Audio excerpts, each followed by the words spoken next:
Solemos referirnos al cerebro humano como a una computadora que rige nuestro cuerpo y ordena el mundo que nos rodea. Hemos construido la idea o fantasía de un futuro dominado por máquinas inteligentes que nos desplazarán. Si esto es cierto, o siquiera posible, ¿quién es realmente el usuario de la máquina que llamamos cerebro? ¿Cómo se diferencia el pensamiento humano del de un robot? Las complejidades del mundo y de la conciencia son comunes tanto a las máquinas como a los humanos. ¿Pueden los androides, como decía Philip Dick, soñar con ovejas eléctricas? En la entrevista imposible de hoy, dos reconocidos expertos, el Dr. Tom Proes, del Centro de Ciencias de la Complejidad de Limas de la UNAM, y el Dr. Ezequiel Di Paolo, especialista en robótica evolutiva de la Fundación Iker Basque, conversarán en torno a las singularidades del cerebro, a las implicaciones de la neurociencia computacional y acerca de si existe la posibilidad de que, en un futuro, un programa sustituya al libre albedrío.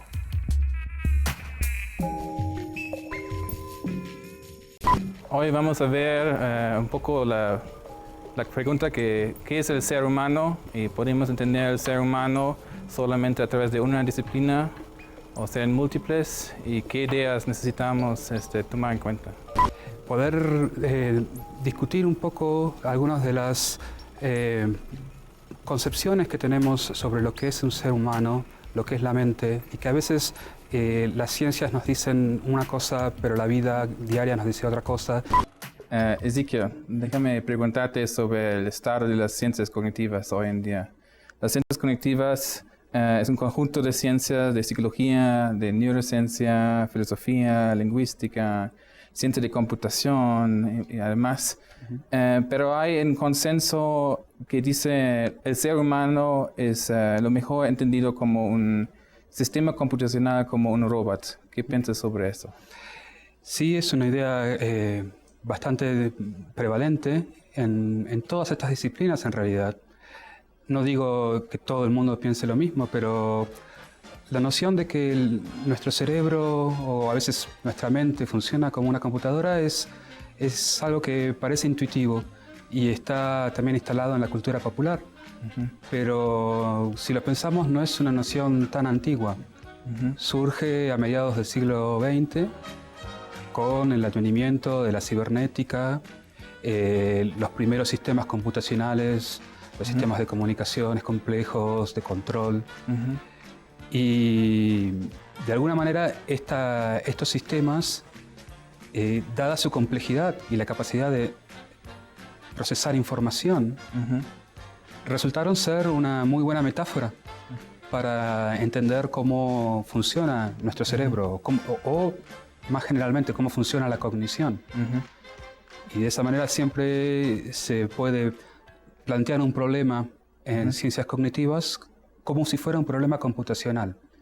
Y si bien esto es bastante prevalente, también es bastante criticado. Y hay gente que piensa que no es una muy buena metáfora, o que quizá ya haya que ir cambiándola. Yo no sé qué piensas, si es posible encontrar metáforas que sean mejores que la de la computadora. Okay, buscamos una metáfora mejor. Para hacerlo quizás es útil ver las implicaciones de la metáfora de la computadora. Nos da una vista de la mente como algo basado en razonamiento, lógica, ¿no? Algo cerrado, como nuestras computadoras en nuestro escritorio. Algo que no necesita mucha interacción porque está haciendo sus procesos solito. ¿No? ¿Qué tal la interacción social? ¿Tiene algo que ver con eso o no? El cuerpo. Entonces, aquí vemos en la metáfora, yo creo que es algo muy específico y deja afuera muchos aspectos del ser humano. Así es, yo pienso lo mismo.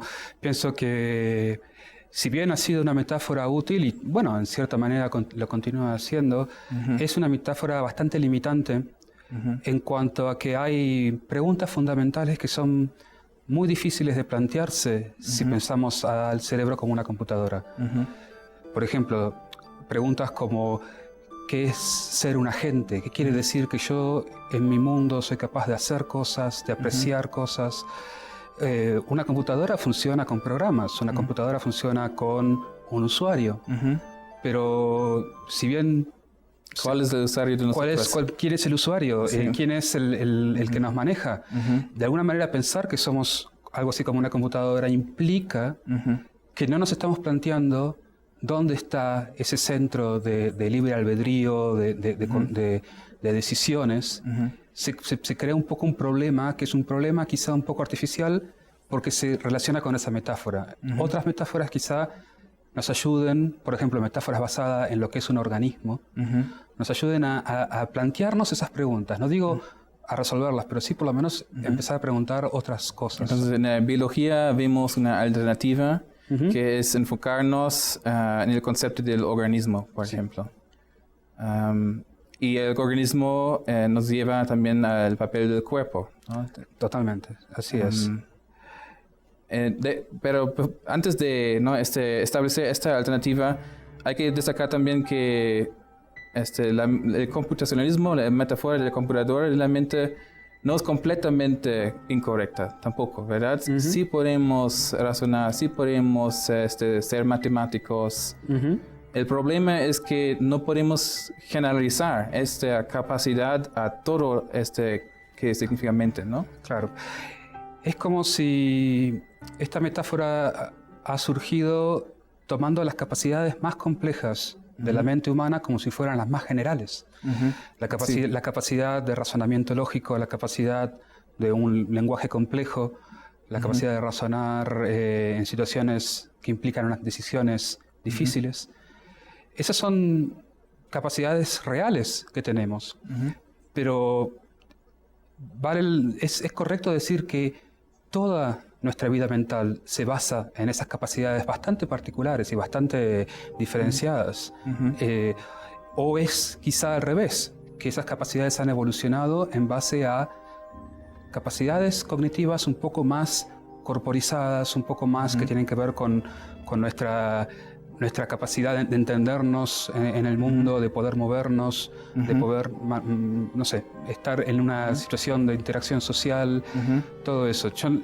Si te parece, se puede pensar un poco que el cuerpo tiene una parte que es entender el cuerpo como biológico, pero también el cuerpo como estar en el mundo, poder llegar a una cita a tiempo, poder ir a la cocina y preparar un plato. Esas son capacidades cognitivas también, no sé qué piensas. Sí, acciones, ¿no? Acciones. Acciones no son simplemente movimientos físicos, pero tienen metas, fines, condiciones de éxito o de fracaso. Claro. Entonces ya la normatividad entra a los niveles más básicos de los seres vivos y estamos casi metiéndonos al otro extremo, ¿no? La metáfora clásica de la computadora nos lleva a los más altos niveles de la cognición y ahora estamos hablando sobre el organismo. Bueno, organismos ya existen desde hace 3.5 mil billones de años, entonces estamos al otro lado. Entonces, exactamente. Son como los dos extremos de una evolución de la vida y de la mente, de las capacidades cognitivas, y no solo cognitivas, sino de relación con el mundo, las capacidades de cambiar el mundo. Pero es cierto, la metáfora de la computadora, lo has dicho bien, no es completamente incorrecta, y si bien podríamos decir que implica el uso de ciertas capacidades bastante complejas, como hacer deducciones, cálculos, etc., no se consideran que esas son cosas que uno hace de manera consciente, sino que el cerebro se encarga de hacer ese trabajo computacional. Pero en cierto sentido es como si necesitáramos un científico dentro de nuestro cerebro que se encarga de hacer todos esos cálculos. De ser científico. Y que sea científico y para las tareas más simples, como sí, claro. poder movilizarnos, poder desarrollar una habilidad, lo que fuera corporal, que son, como dices, acciones que tienen su complejidad y que compartimos también con el reino animal. Los animales también son inteligentes. Okay. Y esa noción de la computadora un poco nos limita en ese sentido. Sí. Pero la cuestión, no sé si te parece decir, bueno, ¿qué noción alternativa podríamos pensar? Sí. Entonces tenemos el starting point, ¿no? Empezamos con la idea del organismo, pero un organismo que otra vez no es un mecanismo, no solo un mecanismo como otros objetos físicos como una taza o una mesa, pero en donde tenemos ya el principio de normatividad, de metas, fines, acciones. Claro. Entonces eso nos lleva también a la parte subjetiva del ser humano, de la complejidad de nuestro mundo experiencial. Una pregunta para ti, Ezequiel. Sabemos que los seres humanos tienen su conciencia, su reflectividad, y ahora tenemos una metáfora que dice quizás la cognición empezó con la vida. ¿Para ti la conciencia o algo similar también empieza con la vida? Es una pregunta muy interesante y muy difícil de responder porque nos cuesta entender un poco qué es la conciencia de una manera generalizada, despegándonos de nuestra propia experiencia como seres vivos y como seres humanos. Imagínate, no sé si habrás hecho alguna vez el intento de imaginarte que eres un animal o que eres un pájaro o un insecto y cómo sería tu mundo. Y sería... hay gente que lo ha hecho, se ha escrito libros como Jacob von Uexküll, que busca decir el mundo de un animal es distinto al mundo de otro animal, de otra especie o distinto al mundo humano. Eso es un ejercicio muy interesante de imaginación, pero de alguna manera es un ejercicio que hacemos desde nuestra conciencia. Entonces ya tenemos un problema al principio de esa pregunta, es decir, ¿cómo podemos imaginarnos la conciencia en otros seres vivos? Si te preguntas por mi opinión es que de alguna manera la conciencia surge con la vida, pero nos estaríamos equivocando si pensamos que seres vivientes muy simples tienen una conciencia parecida a la nuestra. Sí. Tienen un mundo, ¿verdad? Tienen un mundo y tienen una interioridad, tienen su perspectiva en el mundo. Imagínate la experiencia que tienes cuando estás durmiendo, pero no soñando. Pareciera que no tuvieras ninguna experiencia, sin embargo, no es que estés completamente, digamos, sin ninguna experiencia. Porque todavía estás un poco abierto al mundo. Si hay un ruido muy fuerte, te despiertas. Sí. O sea, esa apertura al mundo que no es una conciencia sobre la que se pueda reflexionar, quizá algunos seres muy simples tengan ese tipo de conciencia. Sí. Mencionaste la palabra interioridad. Sí. ¿No es mejor usar una otra palabra porque es un poco semejante a esta idea interiorizada de la computación, en donde tenemos todo en nuestro cerebro haciendo cognición, pero al mismo tiempo dices que un ser vivo es un ser en el mundo, es abierto al mundo? Bueno, es cierto. La cuestión es que hay que decir las dos cosas, no quedarse en una sola. Decir que hay una interioridad quiere decir que de alguna manera, el estar en el mundo significa algo para ese ser, para el animal, para la persona, para el insecto, incluso para un árbol. La presencia en el mundo tiene significado en el sentido simple de que algunas cosas son buenas y otras cosas son malas para la vida. ¿No? Para la bacteria, el azúcar es bueno, pero algunos tóxicos son malos. Ese sentido está apreciado por el ser vivo, y a eso me refiero por interioridad, que no significa... Es una normatividad. Sí, es cierto, aunque la palabra normatividad es una palabra difícil a veces porque tiene muchas acepciones, pero en este caso significaría poder distinguir entre lo bueno y lo malo, por ejemplo.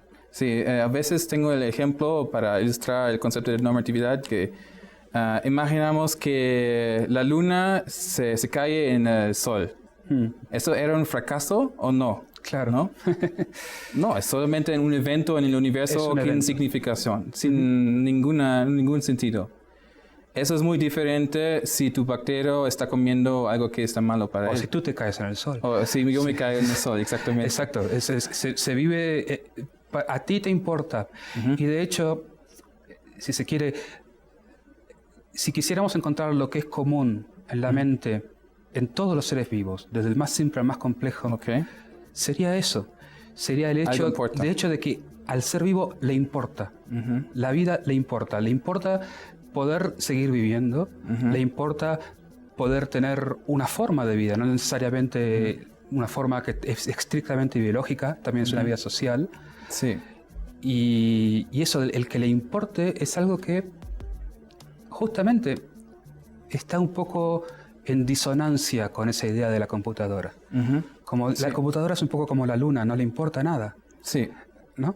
No sé qué te parece. Solamente al usuario. Solo el usuario le importa a la computadora, pero la computadora en sí no... Si está corriendo un programa para ver la internet o si está un procesador de texto, le da lo mismo. Ok, y específicamente la visión de Hollywood de agentes autónomos artificiales, yo, por mi parte, estoy muy escéptico que algo así se va a realizar, básicamente por razones que ya hemos tocado, que un agente es más bien un organismo vivo y no es una computadora. Entonces, a veces tomo un taxi para no salir de la UNAM y me preguntan, ¿a qué te dedicas? Estoy del Departamento de Ciencias de la Computación. ¿Qué piensas que sobre los terminadores y eso? Dice, no te preocupes, no va a pasar. Sí. Estoy trabajando diario en mi departamento y tienen sus robots y si lo ves... vas a ver que no hay ninguna razón para preocuparse. Así es, podemos llevar un mensaje de tranquilidad. No estamos ni siquiera cerca de tener la posibilidad de tener un agente autónomo con la inteligencia como de un ser humano. De un insecto. De un insecto, claro. Hay robots humanoides, existen, por supuesto, y son muy interesantes, pero son máquinas que en general imitan alguna capacidad humana, como la capacidad de movimiento, la capacidad de reconocer un objeto, pero ni se acercan a la flexibilidad de la inteligencia humana. Falta creatividad, autonomía. Para dominar el mundo hace falta de creatividad, y no las tienen las máquinas, en ese sentido. Pero quizá, como insisto, la falta de creatividad de las máquinas, del hecho de que son máquinas, dominan quizá nuestro comportamiento y nuestras opciones ya de alguna manera. Y eso también... Déjame dar un ejemplo de eso. En nuestro departamento están cambiando el ambiente para que el robot pueda funcionar. Claro. Están obscurando las ventanas, ¿no? Porque no puede ver el vidrio, por ejemplo. Claro. Entonces, al reverso, es nosotros nos estamos adaptando al robot que no podemos construir que sea suficientemente flexible. Y bueno, esa es la dominación de que estás hablando. Exacto, sí. O sea que esos escenarios son escenarios de fantasía en cuanto a la realidad científica de lo que se puede hacer en estos días. Hay una razón por la cual muchos científicos suelen agigantar la importancia de lo que están haciendo, muchas veces diciendo, bueno, vamos a crear por primera vez un robot consciente, y parece que, bueno, eso fuera algo increíble, pero... al público, ¿no? Para el público y para los cuerpos de financiación que le van a pedir dar el dinero para seguir investigando. Sí. Eso es algo que ha sucedido siempre desde la creación de la inteligencia artificial. Siempre estuvo ese límite de 5 años en el cual se iba a llegar a la inteligencia humana. Desde los años 50, en 5 años vamos a tener inteligencia humana de manera artificial. Y eso es un límite que se mueve con el tiempo, nunca varía. Si le preguntas a ciertas personas ahora, te van a decir lo mismo. En 5 años tenemos inteligencia humana. Sí. Déjame regresar a un tema ético a este respecto. Porque siempre me pregunta por qué estamos tan interesados en crear estos sistemas. ¿Por qué queremos un robot consciente como un ser humano que puede hacer todas las tareas? ¿no? Nuestro planeta tiene un problema de sobrepoblación. Tenemos demasiada gente. Entonces, ¿por qué queremos producir máquinas que no pueden reemplazar a la gente, ¿no? ¿Por qué quieres un robot allá, no?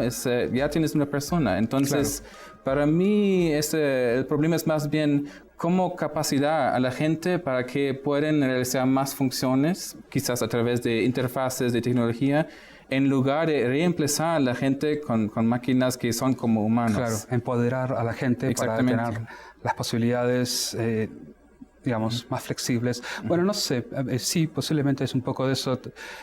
Yo pienso que también hay algo más, quizá más profundo en el sentido de más oculto, más oscuro, que es, si te imaginas desde la idea de Frankenstein, tenemos el poder. Esa búsqueda del ser humano que se busca a sí mismo a través de un acto de creatividad, que se crea algo que se asemeja a uno mismo, y de esa manera consigue por fin entenderse a sí mismo. Pero siempre sale mal. siempre hay como una historia, una moral de la historia que dice, mejor no lo hagas, mejor quédate en la ignorancia, porque si vas por este lado, hay como una respuesta un poco gótica, romántica, de que la ciencia nos lleva hacia la devastación, que no es exactamente incorrecta, pero tampoco pero es una exageración quizá. Si los comportamos como Dios, creando... hay un precio a pagar si nos comportamos como Dios. Pero fíjate qué interesante, porque a la vez la prueba de que hemos tenido éxito es precisamente que las cosas salgan mal. Porque un sistema autónomo, si creamos un sistema autónomo que se comporta como queremos, no es un sistema autónomo. Sí. Un sistema autónomo es uno que nos va a hacer enojar en algún momento o nos va a poner en peligro, un sistema verdaderamente autónomo. Por eso no entiendo que el militar siempre está buscando a proyectos de máquinas más autónomos, porque realmente quieren máquinas que están controlados, ¿no? Si hay una máquina que dice, yo no quiero matar a nadie, es totalmente inútil. Es completamente inútil. Sí. Así que por eso te digo, la metáfora de la computadora tendríamos que repensarla. Y tiene consecuencias no solo científicas, sino en la vida diaria y consecuencias éticas también. Ahora, por ejemplo, tú piensas que de las capacidades que tienen las máquinas, por ejemplo, que se acercan a ciertas capacidades humanas a veces, por ejemplo, el aprendizaje. ¿Tú crees que es algo exclusivo de los humanos o de los seres vivientes? ¿O hay un sentido en el que se puede decir realmente que una máquina puede aprender? Sí, es una pregunta interesante y difícil. Y hoy en día estamos escuchando muchas noticias de California, de las compañías grandes como Google, que sí están ganando, por ejemplo, en Go, el juego Go, con mecanismos de aprendizaje profundo, y están logrando cosas que hace unos años nadie ha pensado que eso es posible. Entonces, ¿hay un límite en eso o no? Yo creo que sí, porque siempre este aprendizaje es en un contexto muy bien definido. No es como el mundo abierto sin fin, de una manera. Es cierto. Sí. Y en esta manera, solamente las máquinas pueden aprender algo que se puede formalizar, que se puede definir muy bien. Y en este aspecto estamos muy diferentes los seres humanos. Claro. Es como que un aprendizaje en una máquina necesita un mundo cerrado de posibilidades, aunque sean como las posibilidades del ajedrez o del Go, que son casi innumerables, pero son cerradas. Porque un ser humano puede aprender quizá a jugar al ajedrez o al Go, pero la misma persona puede aprender algo que no tiene nada que ver con el juego que está jugando. Puede aprender algo de la situación en la que se encuentra, puede aprender a comunicarse de una manera distinta. Hay como una apertura a las posibilidades que pareciera no tener limitación. No digo que sea ilimitada, pero no parece tener limitación en cuanto a un ser humano que aprende. Y hay otro punto aquí que toca también temas anteriores, es que es el sentido. Entonces, aprendizaje sí, pero sin sentido. Es aprendizaje de patrones, de formas, de reglas, de lógica. Claro.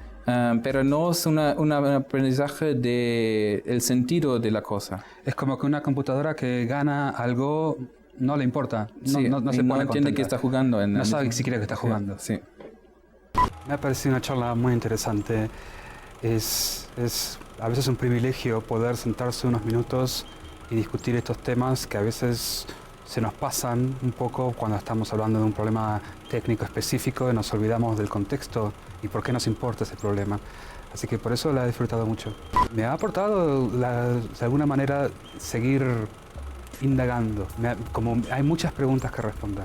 Y si se quiere, lo que hemos hablado es un comienzo para empezar a pensar de maneras distintas problemas que nos afectan a todos. Problemas como qué es la mente y qué es la vida. Después de esta charla, tengo un consejo para los alumnos y es que no se sienten como robots, por favor. ¿No? Tienen la libertad, la creatividad de elegir su campo de estudio.